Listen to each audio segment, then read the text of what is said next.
My name's Adam. I'm 32, and I've always been the quiet cousin, the helper, the extra pair of hands, the one who never quite fit in, but was always kept around, like a folding chair at a family barbecue. You don't notice it's there until you need it, and once you're done, you stack it away without thinking. That's how it's always been with my dad's side of the family. And I used to convince myself that was fine. I didn't need recognition, right? I didn't crave the spotlight or some heartfelt toast.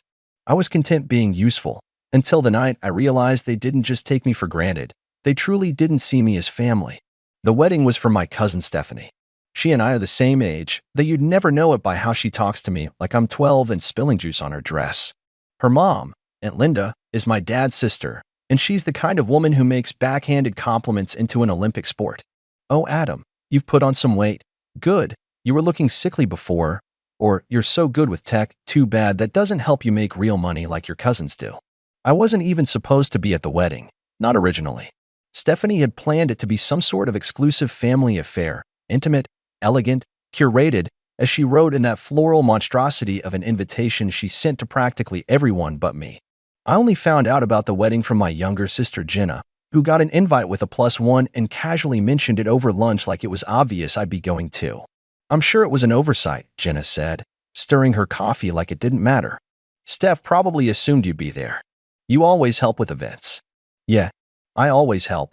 That's the part they never forget. So I reached out, politely, and asked if they needed anything for the big day. Stephanie didn't even reply. It was Aunt Linda who got back to me, gushing about how they'd love some help behind the scenes and how I could make myself useful with setup, logistics, the boring stuff you're so good at. I should have said no. I should have drawn the line right there. But instead, I smiled through the phone, offered my congratulations, and agreed to help secure the venue, an upscale countryside estate with a lakeside view and a grand ballroom, the kind of place that makes you whisper when you walk inside. I booked it myself, using connections from a corporate retreat I planned for my job last year. Got them a steep discount, paid the deposit, didn't even ask for reimbursement, told them to settle it later. "It's a gift," I said. I meant it, too. At the time, I arrived early the day of the wedding in a plain black shirt and slacks, nothing fancy. I figured I'd help direct the vendors, maybe set up some lights. Nothing new. But from the moment I walked through the doors, something felt off. Nobody greeted me. Not a smile, not a wave. It was like I was invisible. Aunt Linda brushed past me, talking to a florist, and when I tried to ask where the seating charts were, she snapped, "Can you not bother me with this stuff right now?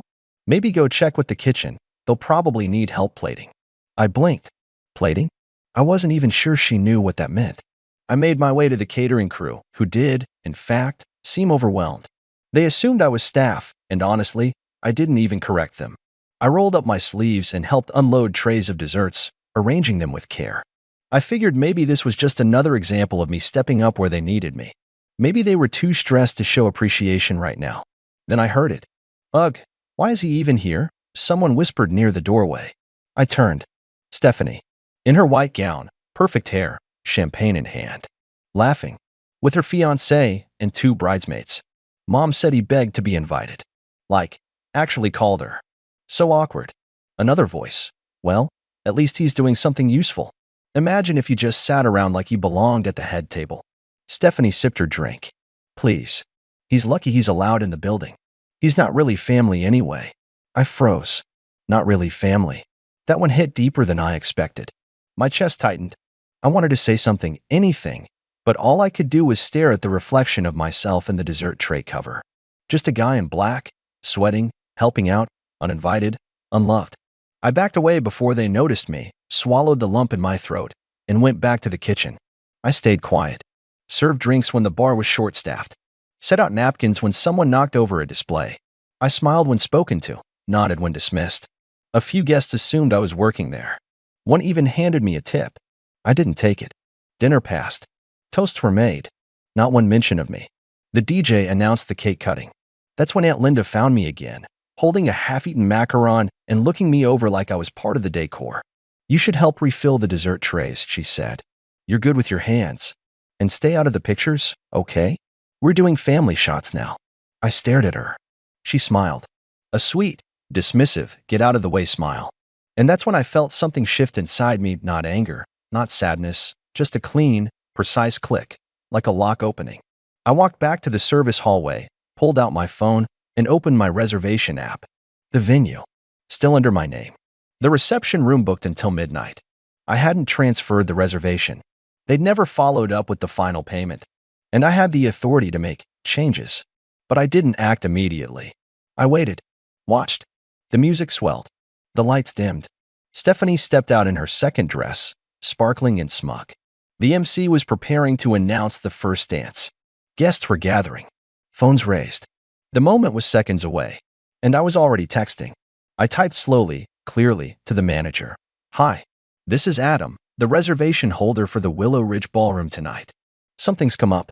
I'll need to make some urgent changes to the evening schedule. The venue manager replied almost instantly. His name was Carl, a no-nonsense guy in his 50s who ran Willow Ridge like a ship captain during a storm.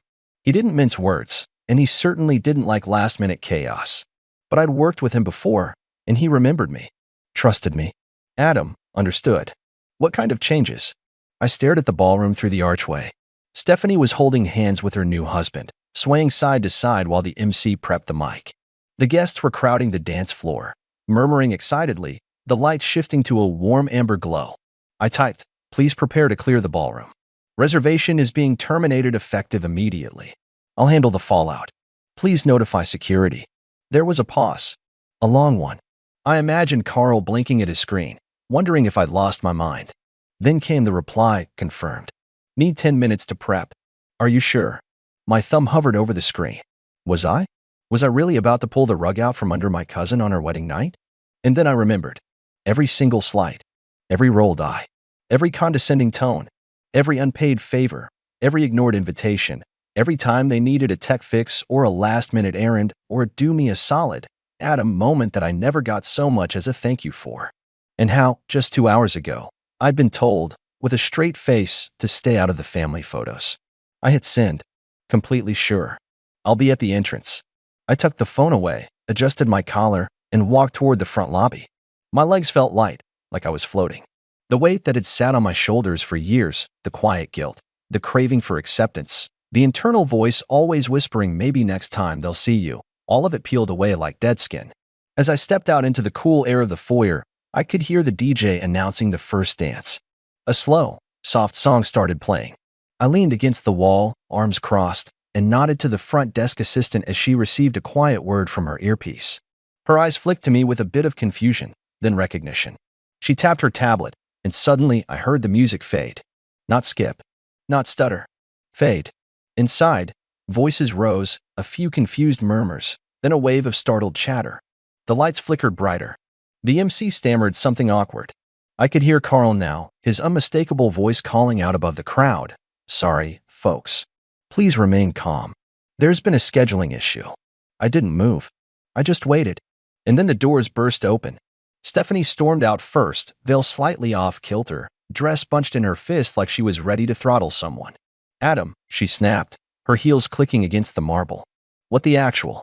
Her voice caught as she saw Carl behind her, holding a clipboard, face grim. I'm sorry, ma'am, you said before she could finish. The reservation was canceled by the account holder. Per contract terms, the event is being shut down immediately. You can't do that, she hissed. This is my wedding. Carl didn't flinch. I understand. But the reservation isn't in your name. Stephanie turned to me, eyes wide. You booked this place under your name? I shrugged. Aunt Linda said I was good at handling boring logistics. I guess she was right. But why would you cancel it? You're ruining everything. And there it was. That same tone. That same baffled entitlement. Like the idea of me doing anything outside of silently serving her was so foreign it had to be malicious. I didn't ruin anything, I said, calm. You just never realized who was keeping it all running. Behind her, Aunt Linda appeared, red in the face, dragging my uncle by the sleeve. What's going on? She demanded. Why are people leaving the ballroom? Stephanie pointed at me, fuming. Ask him. He's canceling everything. Linda turned to me like I just kicked her dog. Adam, are you seriously doing this? After everything we've done for you? I raised my eyebrows. Everything you've done for me? She didn't answer. Just sputtered. My uncle had the decency to look away. Carl cleared his throat. We need to begin clearing the space. Guests can use the courtyard for now, but the reception room is closing.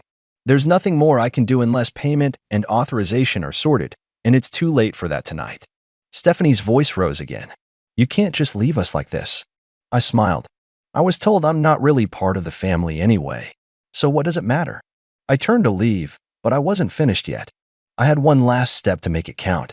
I stopped at the edge of the parking lot, pulled out my phone again, and tapped through to the vendor contact list I'd built for them. The caterer, the photographer, the DJ, even the shuttle service for guests staying overnight. All of it routed through me. All of it pending final approval. And all of it about to change. But that's when the real panic started, because the bride and her mother weren't the only ones about to find out how many strings I've been quietly holding this whole time. I stood there under the amber glow of the parking lot lights, phone in hand, as the sounds of confusion began to swell behind me. Guests trickled out of the main hall, muttering to one another, looking around for answers. The chatter had shifted, no longer polite and ceremonial, but urgent and irritated. A few people glanced at me in passing, clearly trying to figure out if I was staff, a guest, or something in between. That last category, in between, had basically defined my existence in this family since I was a kid. But not anymore. I opened the group contact list in my email, the one I'd built to coordinate everything weeks earlier. Not because they asked me to, they hadn't, but because Aunt Linda had no clue how to manage half of it, and Stephanie had only cared about picking colors and fonts and what hashtags to use for the wedding photos. So I stepped in, as usual, and got things done. Quietly, efficiently, invisibly. Every vendor had my name as point of contact. Every invoice was CC'd to my personal address. I had emails saved from the DJ asking me for cues, from the caterer confirming dietary restrictions, from the valet service asking when to arrive with the luxury shuttle for the bride and groom's hotel. I started with the DJ. Hi. Due to a major issue, we need to suspend services immediately. Please begin packing up. Don't worry, payment is being canceled via the main account. Thanks for your work tonight. Then the caterer. Please begin cleanup. The event has been canceled, and I'll follow up tomorrow to settle loose ends. Food past 9 p.m. was never confirmed, so per agreement, you're in the clear. I moved methodically, like flicking switches in a control room. With each message, the wedding unraveled a little more. And still, no one knew quite what was happening, only that it was happening fast. I turned just in time to see Aunt Linda standing on the edge of the stone steps, flanked by two flustered event staff and a furious Stephanie, who had now taken off her heels and was barefoot on the concrete, dress lifted awkwardly in one hand. You, Linda barked at me. You need to fix this. Right now? I don't care what's going on in your personal life. You are not going to ruin this day for our family. Not today. I tilted my head. Our family. She froze. I took a few steps forward so that we stood face to face. Her makeup was running just a little around the edges, the kind of thing she'd mock another woman for in a heartbeat. I made sure to keep my voice calm and low. I've spent my whole life trying to be part of this family. Helping. Giving. Doing things behind the scenes because I thought if I just worked hard enough, you'd see me. Appreciate me. Maybe even love me the way you love Stephanie. She scoffed. Oh, don't be dramatic. There it is again, I said quietly. That word. Dramatic. You say that every time I speak up. Every time I ask to be treated like I matter. You're being ridiculous. No. I interrupted, steady now. I'm being done. The guests were all outside now, some gathering in small groups, whispering, checking their phones. Word was spreading fast. Not everyone knew what was going on, but they knew something had gone very, very wrong. And then Carl approached again, clipboard in hand. We're now officially past the reservation window. Adam, should I inform the cleanup crews to begin disassembling the decor? Stephanie's voice shot out like a whip. No, you can't take anything down yet. This is still our wedding. Carl turned to me. I nodded. Begin cleanup. He turned on his heel and walked off. Stephanie let out a sharp, broken sound. Not quite a cry, not quite a scream, and dropped onto the steps, dress pooling around her. She looked like a child throwing a tantrum in a costume too big for her. Her husband hovered nearby, awkward and silent, clearly out of his depth. I didn't feel bad for him. He'd laughed earlier when she said I didn't belong. He could stew in the ashes with the rest of them. Linda looked around at the mess, the guests leaving, the musicians packing up, the venue staff folding tables, and then back at me. You've always been resentful, she spat. always looking for an excuse to play the victim. And you've always needed someone to look down on to make yourself feel important. Her lips curled, but she had nothing left to say. Because she knew. Deep down, she knew this wasn't a sudden meltdown. This was years in the making. A slow boil. A lifetime of being tolerated, used, dismissed. Stephanie finally stood again, brushing dirt off the bottom of her dress. Her voice cracked. You're not even going to stay and explain? You're just going to ruin everything and walk away. I paused. I didn't ruin your wedding, Steph. I just stopped fixing it. With that, I turned and walked to my car. The valet had left early at my instruction. The rest of the shuttles? Canceled. Let them figure it out. Let them call an Uber barefoot if they had to. As I slid into the driver's seat, I took one last look in the rearview mirror. Stephanie, disheveled and red-faced. Aunt Linda shouting into her phone. Guests standing around confused with to-go boxes in hand. The fairy tale had fallen apart. No music. No dancing. Just cold silence and flickering lights. And I was finally out of the story they kept writing me out of anyway. But I wasn't quite finished yet. Because there was still one thing left in the bridal suite upstairs. A little gift box with Stephanie's name on it. Inside was the real wedding gift they never saw coming. The gift box had been sitting quietly in the bridal suite all day, tucked beneath a table draped in champagne-colored linen, behind the silk robe and glassy-eyed bridesmaid emergency kits. No one noticed it. Of course not. Why would they? It was from me. And to them, that meant it probably held a mug or maybe a homemade card or something useful, like always. I could have wrapped a brick in it, and no one would have looked twice. But what was inside wasn't a mug or a brick. It was the final piece of a puzzle I'd been assembling for longer than anyone realized. Let's back up a little. 6 months ago, when I first heard about the wedding, not from Stephanie, not from Aunt Linda, but from my sister Jenna's boyfriend in a passing conversation, I'd laughed. Not a bitter laugh, just that soft, tired kind that slips out when life reminds you where you stand. Jenna was shocked I wasn't invited. She told me it had to be a mistake. That night, she forwarded me a copy of the invitation from her inbox. I read it 3 times. My name wasn't there, not even as a +1. That night, I did something I hadn't done in a long time. I opened a folder on my laptop labeled Family Business. It wasn't dramatic, just practical. Inside were years of notes, receipts, and records. I'd never thought of it as anything sinister, just a habit born from constantly being looped into errands, favors, and logistics because Adam's good with this kind of stuff. I kept tabs on the things I paid for, not because I expected repayment, but because it gave me some semblance of control. I had records of the time Aunt Linda needed last-minute car repairs, and I covered the $1,200 because we'll pay you back, sweetie. Never did. I had bank statements showing the $3,800 I transferred to help Stephanie when she couldn't cover her student loan and rent at the same time. She sent me an Instagram message 2 months later that just said, "You are a lifesaver." No thank you. No repayment. Just a casual vanishing of gratitude. There were dozens of those moments. Big and small. Enough to bury anyone's self-respect under an avalanche of unreciprocated loyalty. But I didn't keep those records out of resentment. Not at first. I kept them because they helped me remember that I was contributing. That I wasn't imagining things. That I had, in fact, been part of this family, even if they didn't say it out loud. But when I looked through it after reading the wedding invite I never got, something changed. The file stopped being a record of kindness and started becoming a map. A blueprint. That's when the idea came. Not revenge. Not yet. Just boundaries. The real kind. So I started booking things. I secured the venue under my name. Paid the deposit myself. I told Aunt Linda I was just helping make the process smoother. She practically melted. "Oh, you're such a darling, Adam. You're so reliable." I offered to manage the vendor communications. Told them to filter everything through me to avoid confusing Stephanie. They didn't even question it. And then I waited.